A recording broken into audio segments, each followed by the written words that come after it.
नमस्कार, power breakfast में आपका स्वागत है। मैं हूं दीपांशु भंडारी। आने वाले आधे घंटे में आपके लिए करेंगे बाजार की तैयारी। आज है वीकली एक्सपायरी भी, तो वहां पर हमारी नजर है। पर सबसे पहले एक बार ग्लोबल मूड माहौल को देख लीजिए। बिगड़ते हुए दिख रहा है। 4 दिनों की तेजी के बाद आज थोड़ा मूड माहौल बिगड़ा है, पर अच्छी बात है कि निचले स्तरों से थोड़ी रिकवरी के भी आसार आ रहे हैं। हालांकि देखना पड़ेगा किस तरह की ओपनिंग होती है। एसजीएक्स निफ्टी 125 अंक नीचे है, 17,850 के लेवल को होल्ड करते हुए इस समय दिख रहा है। इसके साथ ही बाकी के एशिया के बाजारों पर भी अगर आप नजर डालेंगे तो वहां पर भी आपको कमजोरी ही आती हुई दिखेगी। जापान के बाजार 1.5% की गिरावट के साथ ट्रेड करते हुए दिख रहे हैं। चीन और हांगकांग के बाजार भी खुलने के लिए तैयार हैं, वहां पर भी कमजोरी। और बाकी जो एशियाई के बाजार हैं वहां पर भी आपको गिरावट ही आती हुई दिखेगी। डाउ फ्यूचर्स फिलहाल थोड़े संभलते हुए दिख रहे हैं, हल्की पॉजिटिविटी है। नैस्डैक फ्यूचर्स भी पॉजिटिव जोन में ही आपको दिखेंगे। पर कल शाम जो भारी गिरावट हुई है वहां से आज सुबह का एशिया का मूड माहौल तो जरूर बिगड़ते हुए ही आपको दिखा है। तो आइए जानते हैं कल शाम के एक्शन के बारे में, और साथ ही क्या कुछ ऐसा निकल कर आया है जिसकी वजह से बाजार में इतनी भारी गिरावट आई है। कुशल गुप्ता हैं हमारे साथ तैयार बाजार का मूड माहौल लेकर। कुशल, गुड मॉर्निंग। बताएं क्या हुआ कल अमेरिकी बाजारों में। Good morning. और दीपांशु, अगर आप देखें तो जिस तरह से यहाँ पर कल अमेरिकी बाजारों में गिरावट रही थी, उसका क्लियर कट इम्पैक्ट जो है वो कहीं ना कहीं जो यूएस फेड के मिनट्स जारी होते हुए दिखे थे वहाँ पर नजर आया। इनफैक्ट यूएस फेड के जो मिनट्स जारी हुए उसके बाद ग्लोबल बाजारों में तो कमजोरी के संकेत हमें देखने को मिले ही है। और अमेरिकी बाजार खासकर आप देखिए ऑलमोस्ट दिन के निचले स्तरों पर डाउ जोन्स जाकर बंद होता हुआ नजर आया। 400 अंकों का तेज गिरावट जो है यहाँ पर आया। और S&P 500 करीब 2% लुढ़कता हुआ नजर आया, जो कि एक 2 मंथ लो जो है इन्होंने इस इंडाइसेस में आती हुई दिखी। इनफैक्ट अगर आप देखें तो आईटी में अगेन सबसे ज़्यादा बिकवाली रही, और इसका जो इंडिकेशन है वो नैस्डैक से आता हुआ दिखा। 3.3% की गिरावट यहाँ पर आई। और बॉन्ड यील्ड जो है वो तेज़ी से बढ़कर 1.7% पर आती हुई नजर आ रही है। इनफैक्ट स्मॉल कैप्स में भी भारी गिरावट रही, और रसल 2000 जो स्मॉल कैप इंडेक्स है वहाँ पर 3.3% की गिरावट जो है, भारी बिकवाली आप कह सकते हैं, यहाँ पर आती हुई नजर आई। और जो वॉलेटिलिटी इंडेक्स है वहाँ पर 16% का उछाल हमें देखने को मिला। S&P पर सभी 11 सेक्टर्स जो हैं वो रेड में बंद होते हुए नजर आए।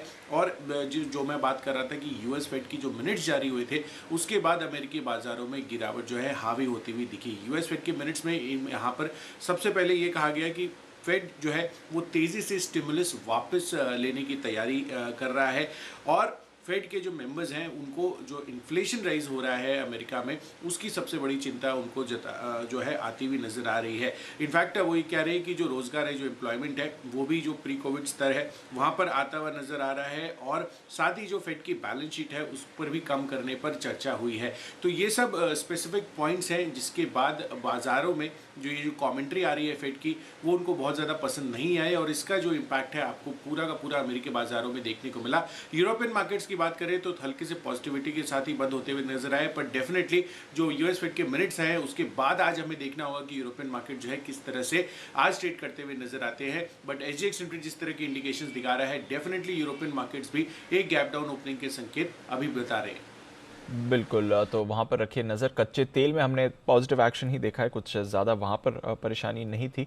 आज थोड़ी फिसला है। कल गोल्ड के प्राइसेस में भी आपने खरीदारी आते हुए देखी, तो थोड़ा रिस्क अवर्जन बाजार में आपको ज़रूर बनते हुए दिखेगा। हल्की सा चिंता का विषय ज़रूर है जहाँ तक बाजार की बात है। आइए देख लेते हैं कल किस तरह का एक्शन आपने भारतीय बाजारों में दिखा है। जहां तक फंड फ्लोज की बात है, एक और अच्छा दिन रहा जहां तक एफआई डीआई दोनों की बाइंग देखें। लगातार चौथे दिन ऐसा हुआ है जब एफआईज और डीआईज दोनों ने खरीदारी करी है। हालांकि थोड़ा छोटा फिगर था, करीब 350 करोड़ का एफआईज की तरफ से। डीआईज का अच्छा फिगर था, 1350 करोड़ का आंकड़ा आते हुए। फ्यूचर्स में इंडेक्स फ्यूचर्स एफआईज ने खरीदे हैं, पर उसके सामने स्टॉक फ्यूचर्स में बिकवाली करी, लगभग सिमिलर अमाउंट 550 करोड़ के आसपास का। आइए इन सभी संकेतों को समझते हैं, और स्पेशली जो कल शाम भारी पिटाई हुई है अमेरिकी बाजारों में, और इस समय जो ग्लोबल मार्केट्स का भी मूड माहौल बिगड़ा हुआ है, इससे क्या समझना है। आज वीकली एक्सपायरी के दिन किस तरह से आपको बनानी है बाजार पर रणनीति। जुड़ रहे हैं हमारे साथ जी बिजनेस के मैनेजिंग एडिटर अनिल सिंह भी।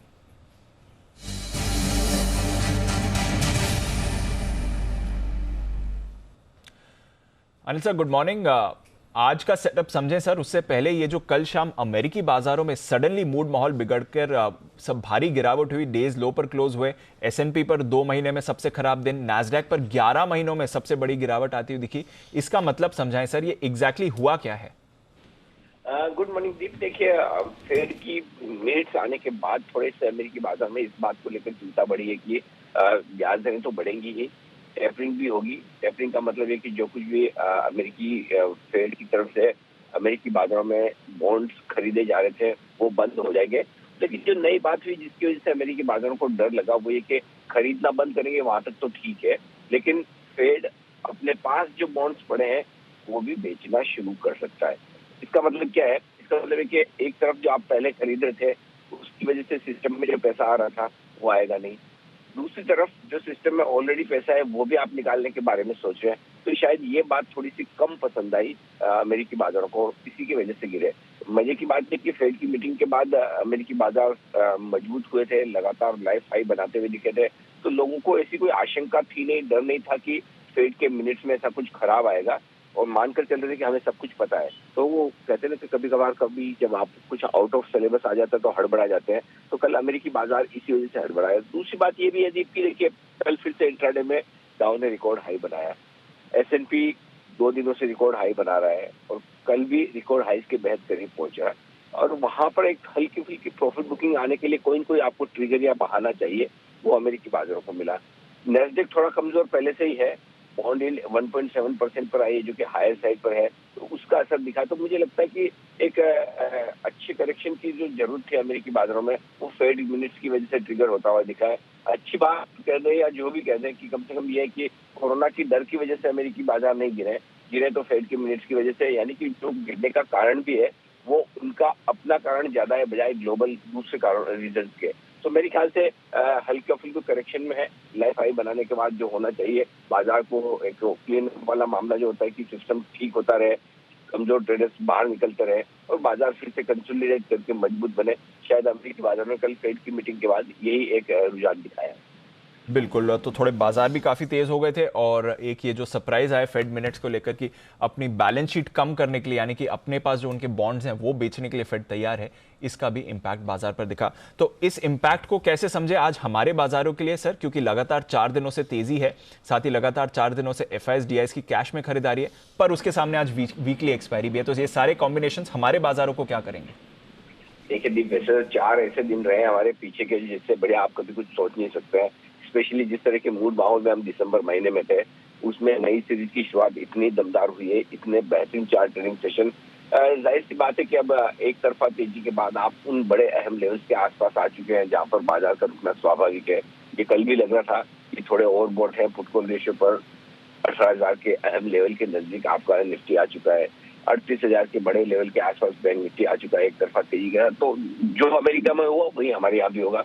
थोड़ी सिस्टम की सफाई, कमजोर ट्रेडर्स थोड़ा सा अपनी तेजी की पोजीशन अगर जो है और गैप से नीचे खुलने के बाद अगर होल्ड नहीं कर पाएंगे तो हल्की फुल्की पोजीशंस कम होंगी। एक बार पुट कॉल रेशियो आपको कंफर्टेबल पोजीशन में आ जाएगा और उसके बाद बाजार फिर से कंसोलिडेट करके बढ़ जाएंगे। तो ऐसा कोई ट्रेंड रिवर्सल हो या बहुत ज्यादा खराबी हो, कम से कम वो तो अभी दिख नहीं रहा है।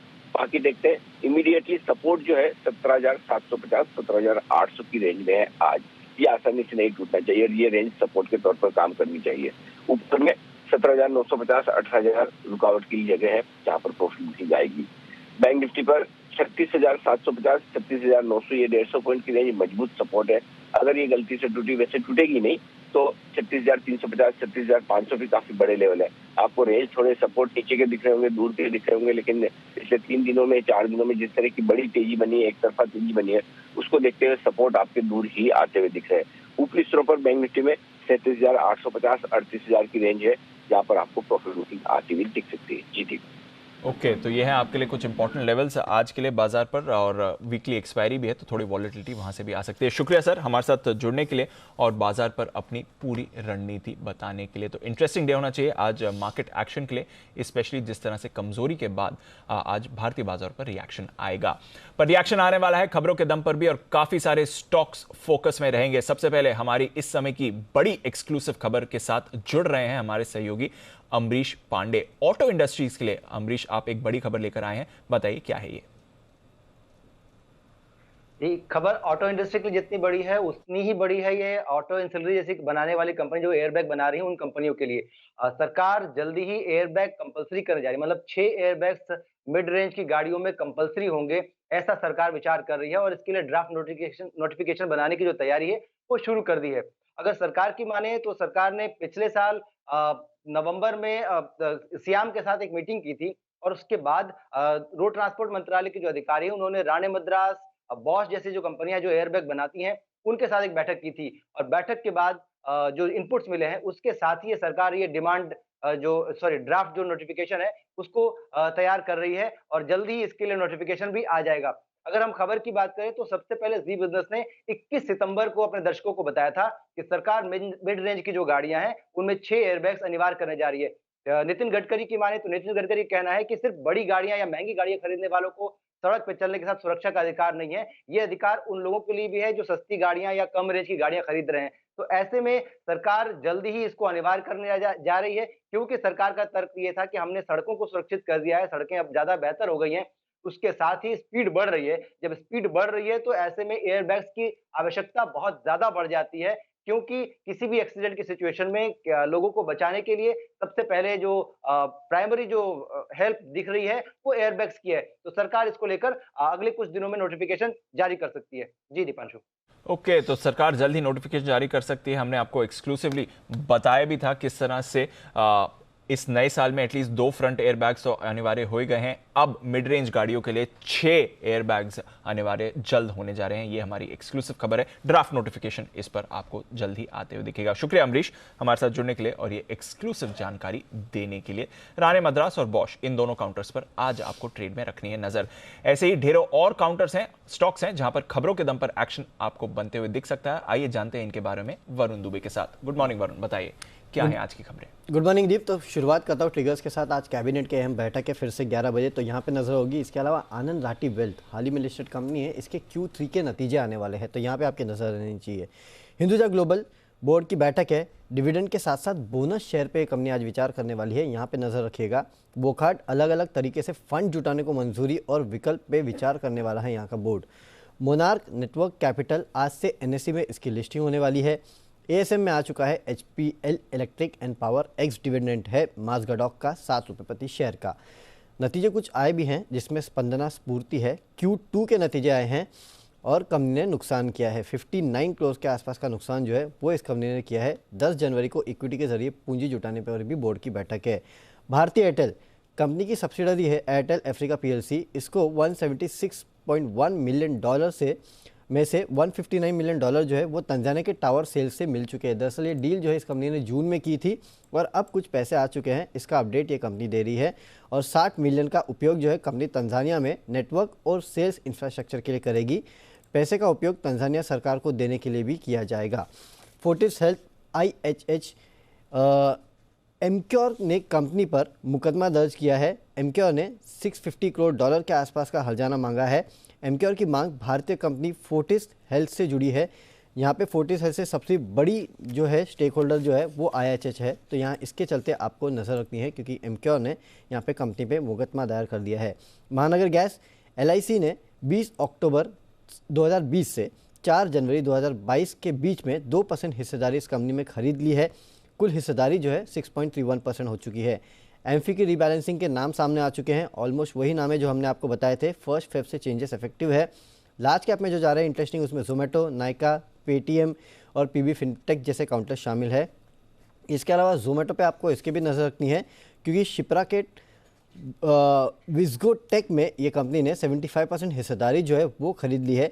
150 से 186 करोड़ में कहीं ना कहीं ये डील जो है वो हुई है, तो इसके चलते जोमेटो आपके नज़र पे रहना चाहिए। और 7 नए इंडाइसेस जो है वो लॉन्च होने वाले हैं 10 जनवरी से, जिसमें Nifty mid cap select, Nifty total market, Nifty mid cap नहीं micro cap 250, Nifty India digital, Nifty 100 ESG, Nifty mid cap 150 quality 50, Nifty India manufacturing, ये तमाम वो इंडाइसेस है जो 10 जनवरी से लॉन्च होने वाले हैं, तो इसके चलते नज़र रखिएगा। बिल्कुल, तो ये हैं आपके लिए कुछ खबरों वाले शेयर्स जहां पर रखनी है नजर। एम्फी की लिस्ट जारी हो गई है और रिसेंटली लिस्टेड कई सारी आईपीओज इस लिस्ट में शामिल हैं। हमने ऑलरेडी आपको बताया था कि ये संभावना हो सकती है।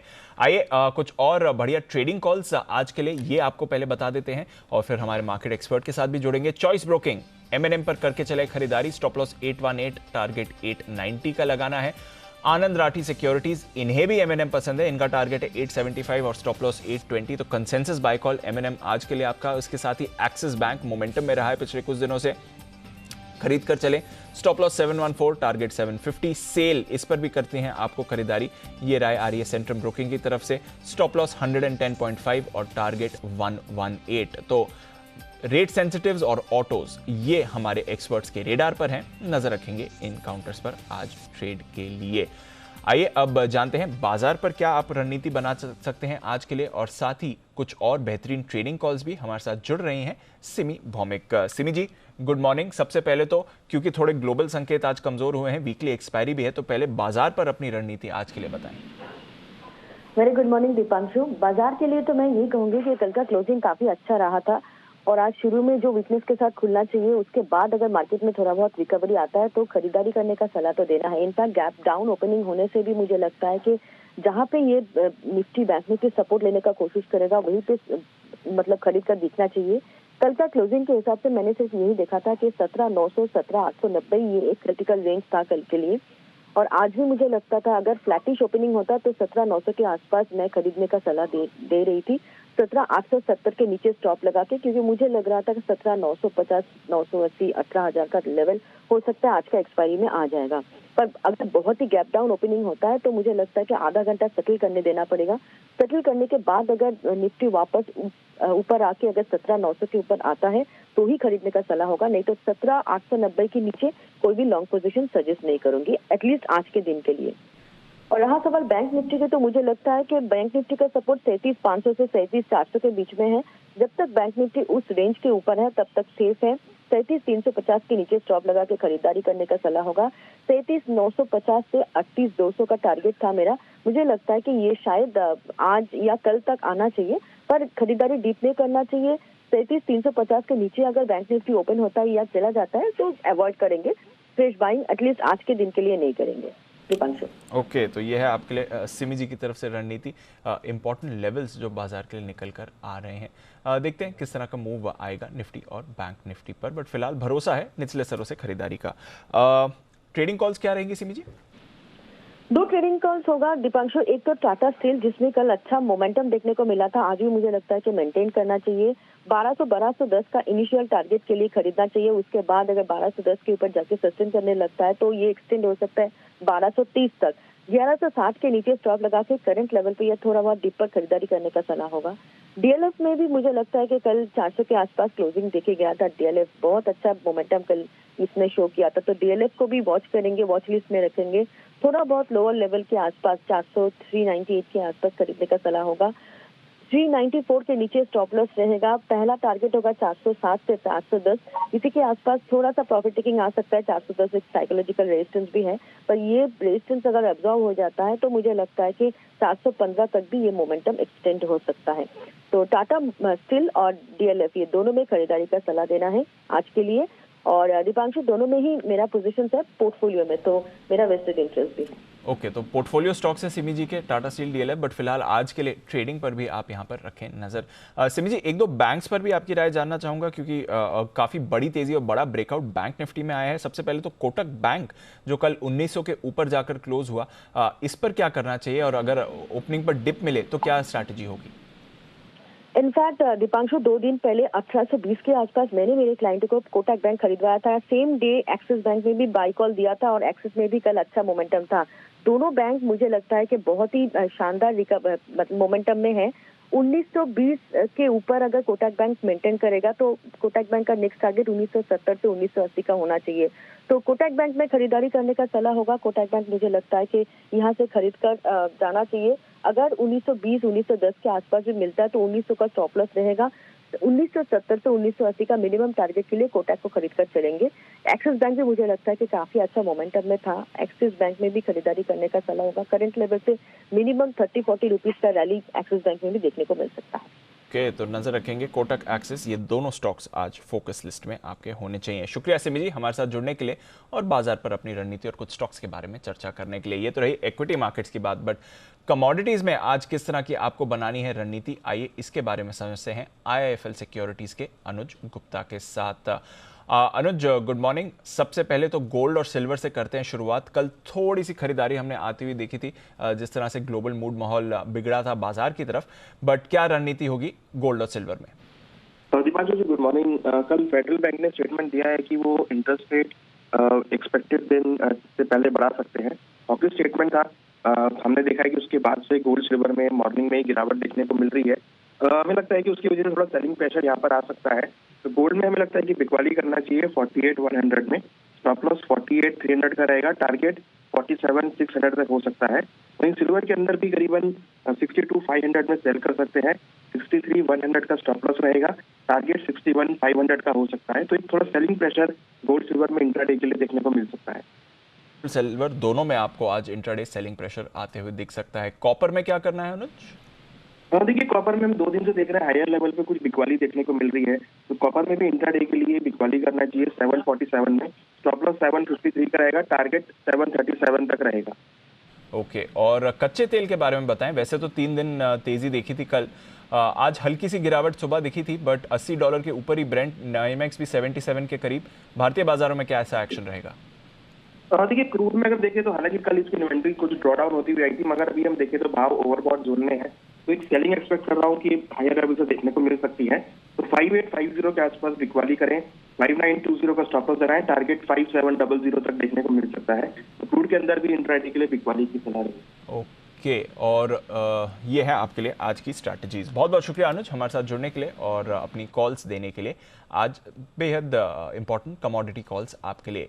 एक बार नजर डाल देते हैं आज के ब्रोकरेज रेडार पर भी FIs की कौन सी दमदार रिपोर्ट्स आती हुई दिखी हैं। सबसे पहले तो कैपिटल गुड शेयर्स, यहां पर जेफरीज ने थर्मैक्स को अपग्रेड किया है बाय और टारगेट 790 से बढ़ाकर 2575 का कर दिया है। ऑलरेडी स्टॉक 1900 के करीब आ गया है, बट बड़ा अपग्रेड जेफरीज की तरफ से थर्मैक्स पर। इसके साथ ही L&T यहां पर बाय कॉल इन्होंने मेंटेन करी है, पर टारगेट में बढ़ोतरी देखिए 2405 से 2845 आता हुआ दिखा है। फिलहाल 1900 के आसपास है, तो बड़ी अपसाइड जेफरीज को इस पर आती हुई दिख रही है। ABB इंडिया यहां पर टारगेट रेज किया है बाय कॉल के साथ, 2300 से बढ़ाकर 2600 किया है।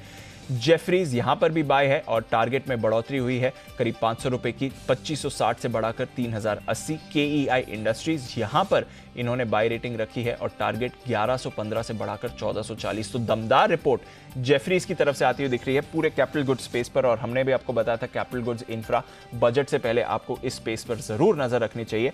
जेफरीज की तरफ से कुछ बेहतरीन टारगेट अपग्रेड्स आते हुए दिख रहे हैं।